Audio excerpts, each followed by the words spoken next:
Ebbugumu lyeyongedde mu disitulikiti y'e Namutumba oluvannyuma lw'okulwanagana mu bawagizi b'abeesimbyewo. Embiranye esinga kuba mu ssaza lya Bukono wakati w'abawagizi ba Minisita Pacis Namuganza n'abamuvuganya okuli Muganda Emmanuel Katoko.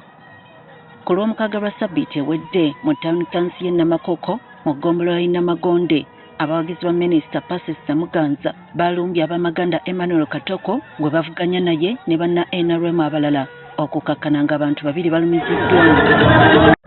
Poliisi egamba obuzibu bwava ku bawagizi abasombebwa okuva mu bitundu ebirala.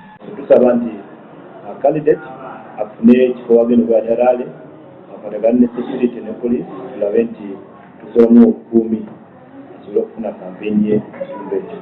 DPC Muhammad Rashid Byansi ategeezezza nga bakutte abantu 6 abeenyigidde mu kuleeta akavuyo mu kampeyini zino. Tulina abasuspects be twakutteko n'obulweggulo era bwe tumaliriza okunoonyereza tugenda batwala mu mbuga z'amateeka.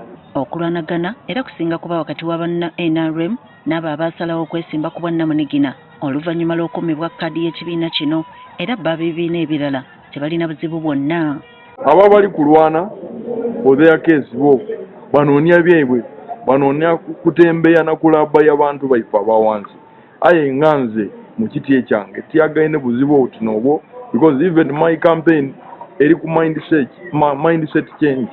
Bano basanyukidde ekiragiro kya poliisi okugaana okusomba abawagizi okubajja mu bitundu ebirala. Abandi balina kubatolanga mu district edindi. These are ganga groups. Sometimes ziba baba n'ebyokulwanisa nga migo. Tena nkibona nga tukikola oli kujja ku balaale n'angonde olijja kwogera n'abantu ba n'angonde lwaki oba ogema abantu b'ekibaale obaleete n'angonde kitegeeza nti oba n'ekigendeerwa. So I support it.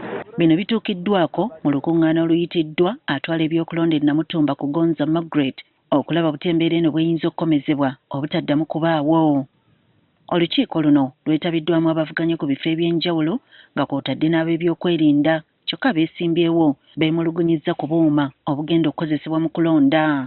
Prosesi yonna yonna theoretically nnungi aye practically twenda kugibona ebyetya by'egyokola. My worry is returning officer alikoba nti BVK machine bwebanga eri ku polling station nebanga eferinze okukola, they will not tally that polling station. So my question is, supposing it is intentionally in one candidate's stronghold, BVK machine tidiri ukola ikumi oba abiri okwenda okuyita polling station, what will be the remedy?